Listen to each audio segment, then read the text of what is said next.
Class 10th subject science chapter number 12 electricity. इसमें पहले वाले वीडियो में हमने इलेक्ट्रिक करंट के बारे में हमने पढ़ा था। अब इसमें हमने ओम्स लॉ के बारे में पढ़ेंगे। ओम्स लॉ एक साइंटिस्ट थे जिन्होंने relation between the current and potential difference के बीच में दिया था कि what is the relation between current and potential difference.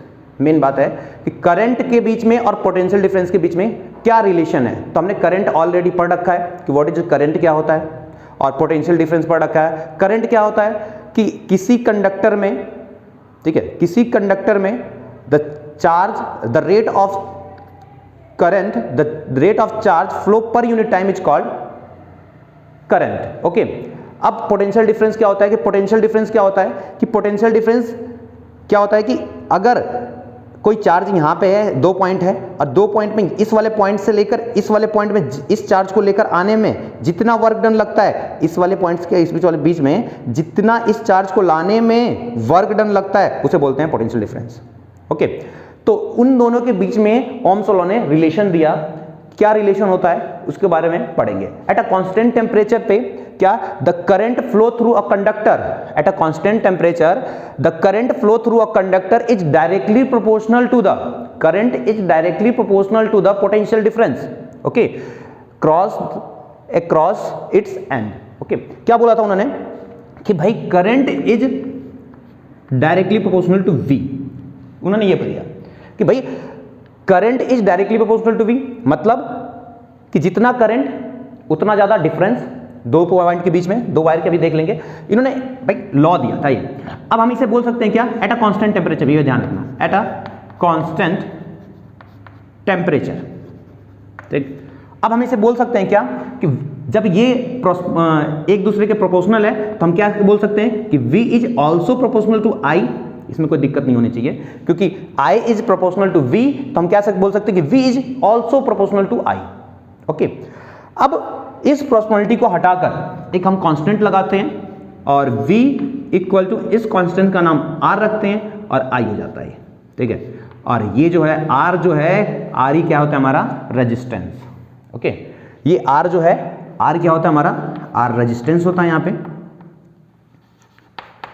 Resistance, और I जो होता है हमारा करंट है, यहाँ पे इलेक्ट्रिक करंट है, I करंट है, और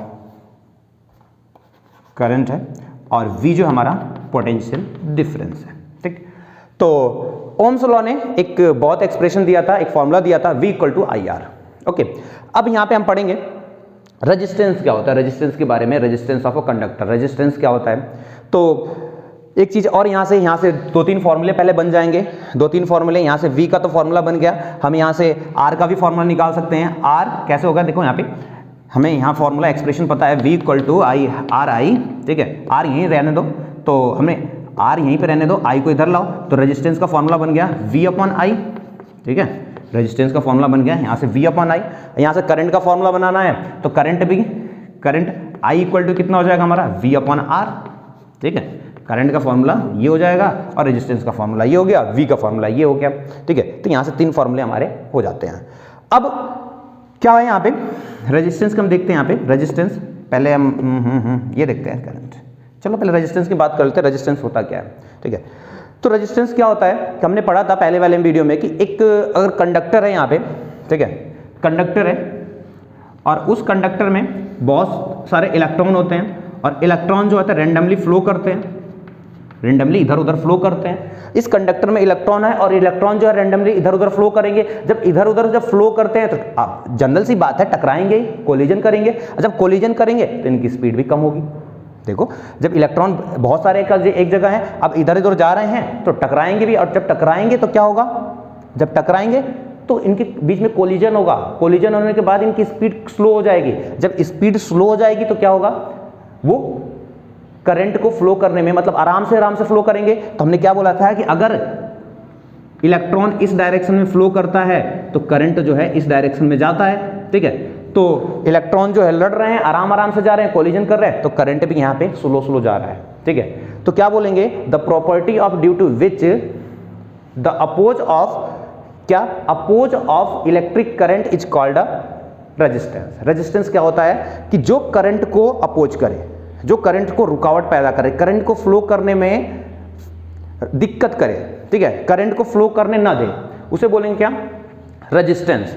तो रेजिस्टेंस क्या होता है कि रेजिस्टेंस जो करंट को फ्लो करने में प्रॉब्लम करे, और रेजिस्टेंस का फॉर्मूला ये हो जाएगा R is directly proportional to ये R, देखो यहाँ पे R का फॉर्मूला होगा V अपॉन I। अब यहाँ से क्या बोल सकते हैं? R जो देखो यहाँ देख सकते हैं R is directly proportional to V और R is inversely proportional to 1/I। देखो कि अगर हम करंट बढ़ा रहे हैं, करंट हम अगर बढ़ाएंगे, ठीक है, तो रेजिस्टेंस कम हो जाएगा। अगर वायर में देखो यहाँ पर क्या होगा कि रेजिस्टेंस पे अगर करंट हम बढ़ा रहे हैं तो रेजिस्टेंस कम होगा, मतलब कहने का इनवर्सली प्रोपोर्शनल है। अगर हम रेजिस्टेंस बढ़ाएंगे तो करंट कम होगा, इनवर्सली प्रोपोर्शनल है, इसे समझ लो, ठीक है। अब दूसरी बात आती है रेजिस्टेंस किस पे डिपेंड करेगा, तो हम आगे बात करेंगे कि फैक्टर इफेक्टिव ऑफ रेजिस्टेंस।